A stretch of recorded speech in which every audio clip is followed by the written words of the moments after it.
श्रीमन्महागणाधिपतये नमः। श्री सरस्वत्यै नमः। ओम नमो भगवते वासुदेवाय।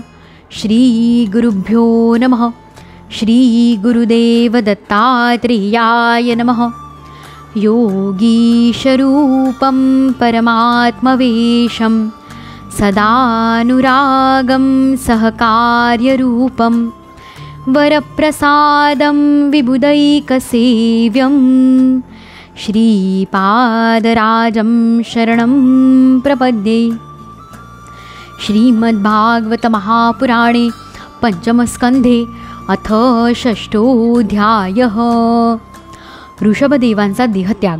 राजा परीक्षिताने विचारले, भगवन, योगरूप वायूने प्रज्वलित झालेल्या ज्ञानाग्नीमुळे ज्यांची रागद्वेषादी कर्मबीजे दग्ध झाली आहेत, त्या आत्माराम मुनींना अणिमादी सिद्धी स्वतःहून प्राप्त झाल्या तरी त्यांना कष्टदायक होत नाहीत, असे असताही भगवान ऋषभदेवांनी त्यांचा स्वीकार का केला नाही? श्री शुकदेव म्हणाले, तुझे म्हणणे बरोबर आहे, परंतु व्यवहारात ज्याप्रमाणे चतुर शिकारी आपण पकडलेल्या हरिणावर विश्वास ठेवित नाही, त्याचप्रमाणे बुद्धिमान लोक या चंचल चित्तावर विश्वास ठेवित नाहीत। म्हटलेच आहे की या चंचल चित्ताशी कधी मैत्री करू नये। याच्यावर विश्वास ठेवल्यानेच योग्यांचे चिरकाल केलेले श्रेष्ठ तपही क्षीण झाले होते। जसे व्यभिचारिणी स्त्री स्वतःवर विश्वास ठेवलेल्या पतीचा विश्वासघात करते, त्याप्रमाणे जे योगी मनावर विश्वास ठेवतात त्यांचे मन, काम आणि त्याचे साथीदार क्रोधादी शत्रूंना आक्रमण करण्याची संधी देऊन योग्यांना पदभ्रष्ट करते। काम, क्रोध, मद, लोभ, शोक, मोह, भय इत्यादी शत्रूंचे तसेच कर्मबंधनांचे मूळ मनच आहे। मग कोणताही बुद्धिमान पुरुष त्याच्यावर विश्वास कसा ठेवील? म्हणूनच भगवान ऋषभदेव इंद्रादी सर्व लोकपालांचे सुद्धा जरी भूषण होते, तरी ते वेड्यांप्रमाणे वैराग्यासारखा वेश, भाषा आणि आचरणाने आपला दैवी प्रभाव झाकून ठेवून राहत होते। शेवटी योग्यांच्या देहत्यागाचा विधी शिकविण्यासाठी त्यांनी आपले शरीर त्या रीतीने टाकून देण्याची इच्छा केली। आपल्या अंतःकरणामध्ये अभेद रूपाने स्थित असलेल्या परमात्म्याला अभिन्न रूपाने पाहत त्यांनी वासनामुक्त होऊन लिंगदेहाचा अभिमान टाकून दिला। अशा प्रकारे लिंगदेहाच्या अभिमानाने मुक्त भगवान ऋषभदेवांचे शरीर केवळ योगमायेच्या इच्छेमुळे अभिमानाचा आभास पांघरून या पृथ्वीवर फिरत राहिले। ते योगायोगाने कोकण, व्यंकटाचल, कुटक इत्यादी दक्षिण कर्नाटक देशांमध्ये गेले आणि तोंडात दगडाचा तुकडा ठेवून तसेच विखुरलेले केस व वेड्यांप्रमाणे दिगंबर अवस्थेत कुटकाचलाच्या वनामध्ये फिरू लागले। त्यावेळीच झंझावाताने एकमेकांवर घासलेल्या वयूंमुळे प्रचंड वणवा भडकला आणि त्याने साऱ्या वनाला लपेटून ऋषभदेवांसह भस्मसात केले। ज्यावेळी कलियुगामध्ये अधर्माची वृद्धी होईल, त्यावेळी कोकण, व्यंकटाद्री आणि कुटक देशांचा मंदमती राजा अर्हत तेथील लोकांकडून ऋषभदेवांच्या कोणत्याही आश्रमरहित आचरणाचा वृत्तांत ऐकून ते आचरण स्वतः शिकेल आणि लोकांच्या पूर्वकर्मानुसार कोणतेही भय न बाळगता स्वधर्माचरणाचा त्याग करून आपल्या बुद्धीने अनुचित आणि नास्तिकतापूर्वक कुमार्गाचा प्रचार करील। परिणामी कलियुगात देवमायेने मोहित झालेले अनेक अधम लोक आपल्या शास्त्राने सांगितलेली पवित्रता आणि आचरण सोडून देतील। अधर्मप्रधान कलियुगाच्या प्रभावाने बुद्धिहीन झाल्यामुळे ते स्नान न करणे, आचमन न करणे, अस्वच्छ राहणे, केस उपटणे इत्यादी ईश्वराचा तिरस्कार करणाऱ्या नास्तिक धर्माचा मनमानीपणे स्वीकार करतील आणि विशेषतः वेद, ब्राह्मण आणि भगवान यज्ञपुरुषाची निंदा करू लागतील। आपल्या या वेदांना मान्य नसलेल्या नवीन स्वच्छंदी प्रवृत्तीमध्ये अंधविश्वास ठेवून ते तसे वागतील आणि स्वतःच घोर नरकात जाऊन पडतील। रजोगुणाने परिपूर्ण अशा लोकांना मोक्षमार्गाचे शिक्षण देण्यासाठीच हा ऋषभदेवांचा अवतार झालेला होता।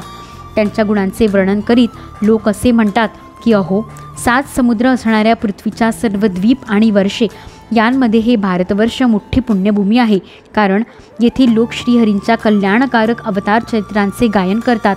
अहो, महाराज प्रियव्रतांचा वंश सुयशाने उजळलेला आहे, ज्यामध्ये पुराणपुरुष श्री आदिनारायणांनी ऋषभावतार घेऊन मोक्षप्राप्ती करून देणाऱ्या परमहंस धर्माचे आचरण केले।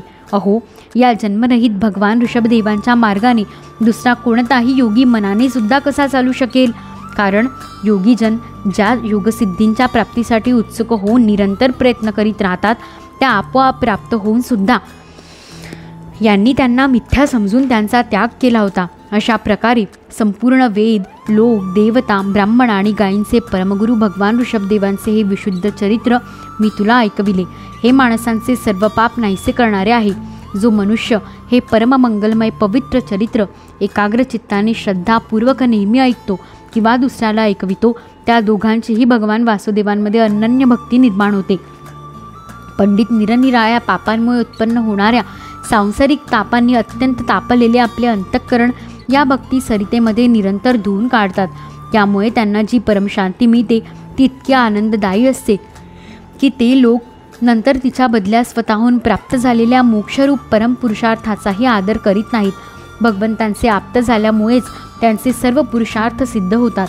राजन, भगवान श्रीकृष्ण स्वतः पांडवांचे आणि यदुवंशांचे रक्षण करते, गुरु, इष्टदेव, सुहृद आणि कुलपती होते. ते कधीकधी त्यांचे आज्ञाधारक सेवकसुद्धा होत असत. अशा प्रकारे भगवान भक्तांची दुसरी अनेक कार्ये करतात.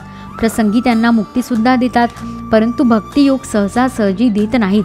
नेहमी विषयभोगांची अभिलाषा केल्याकारणाने आपल्या खऱ्याखुऱ्या कल्याणाबद्दल अनंत काळापर्यंत जाणीव नसलेल्या लोकांना ज्यांनी करुणा येऊन निर्भय आत्मज्ञानाचा उपदेश केला आणि जे स्वतः नेहमी अनुभवाला येणाऱ्या आत्मस्वरूपाच्या प्राप्तीमुळे सर्व प्रकारच्या इच्छांपासून मुक्त होते, त्या भगवान ऋषभदेवांना नमस्कार असो.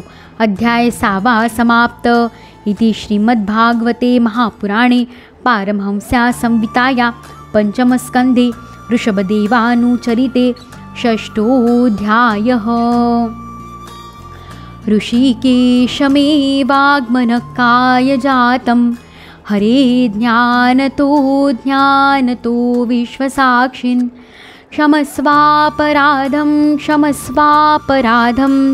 क्षमस्वापराधं प्रभु क्लिन्नचित्त. जरी नाशिवंतसे देह माझा परित्यास देही सदा वास तुझा. मला बुद्धी दे गुण तुझेच गाया. क्षमा कर श्री सद्गुरुराया. हृदयांतरी वसे तू श्री गुरुमाऊली. वरद हस्तधर मम श्री.